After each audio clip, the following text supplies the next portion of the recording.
You're tuned to Evergreen Media Network. I am Cindy Schwartz, and this is the Patient Partner Show. We're a podcast, so look us up on Spreaker. It's also on iHeartRadio and Talk Radio. Jeannie Roller is my host today. Jeannie, we're going to do a little recap on a show we did quite a while ago about a nurse in Tennessee, RaDonda, who was brought to trial, and you want to follow up on it with some of the things that she's doing now because she did lose her license, but she's doing speaking engagements and stuff now to augment her salary that she isn't getting practice in nursing. So let's talk a little bit about that. You've got some information.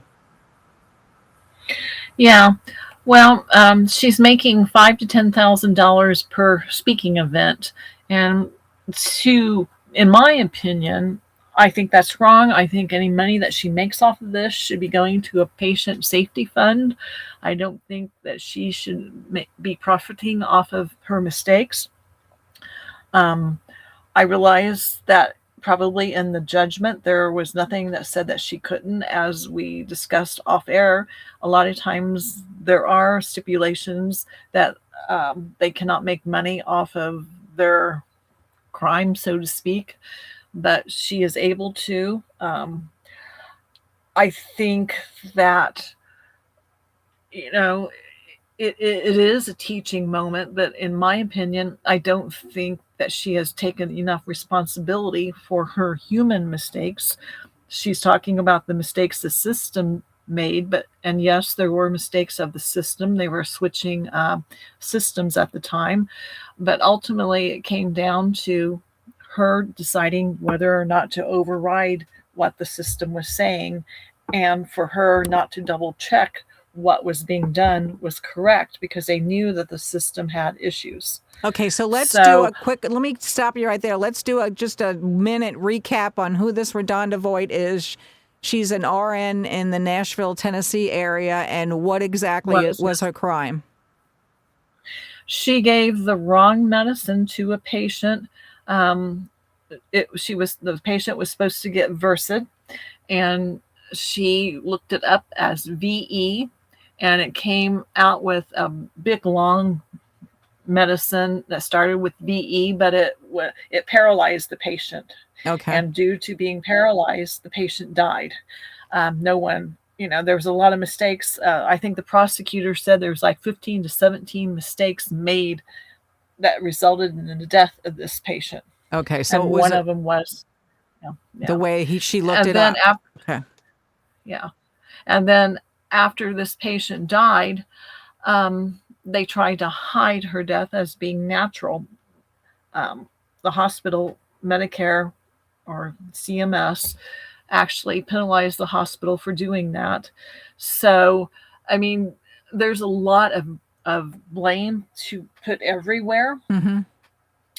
But my problem is a lot of the nurses associations, they don't think that RaDonda should have received any punishment for this, that you can't punish nurses for making mistakes.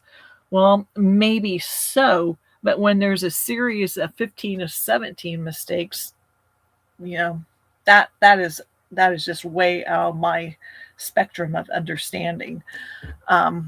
So I think that making money on this, to me, just seems wrong. That's my opinion. It seems wrong. If she was sincere, she would be giving that money. If she thinks it is a teaching moment, then give that money to a patient fund, safety fund, or something like that. Don't be making money off of this. Personally, that's my opinion. Okay, so her verdict that she was convicted for was negligent homicide and also neglect of an impaired adult.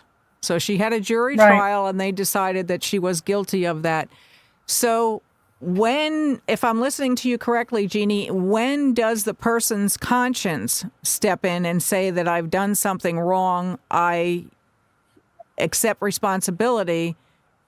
And when does the legal system step in? Why wasn't that? And we don't know the answer. I asked you, we don't know the answer why that criteria wasn't added to her sentencing, if you will, that she wasn't able to sell or profit on this, doing speaking engagements, writing a book, stuff like that.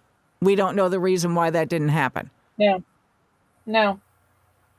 Because a lot of times So, that is stated. A lot of times that'll be stated saying, Right. okay, well, you can't sell a book because you know you're going to make a ton of money on it.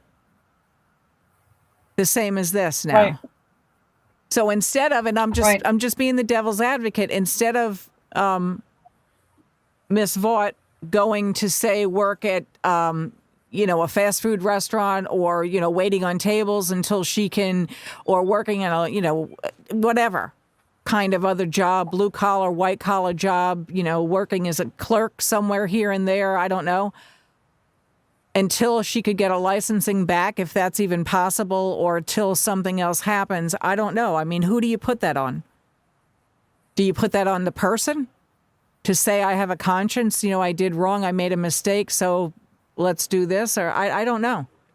Or do you put it on the law? Yeah. Does the law need to do something? Does the law need to step in? What do we need to do to change this so it doesn't happen to somebody else? Because that's, after all, what we try to do with these podcasts. Try to help people, give them an avenue to speak for themselves, or to have some kind of information to say, well, these are things that are happening out there in the public, in the healthcare arena. This maybe is what you can do for it instead, because that's what we try to do, right? We want to get better healthcare for ourselves. I mean, you and I both talk about that all the time. What do we do with this? Who's responsible for this? Is it the gatekeepers of the healthcare industry? Is it the insurance companies? Is it the legal people? We've heard from all different aspects and umpteen different cases on who should have been held accountable. But at the end of the day, if this person was charged guilty with this and a jury figured that out,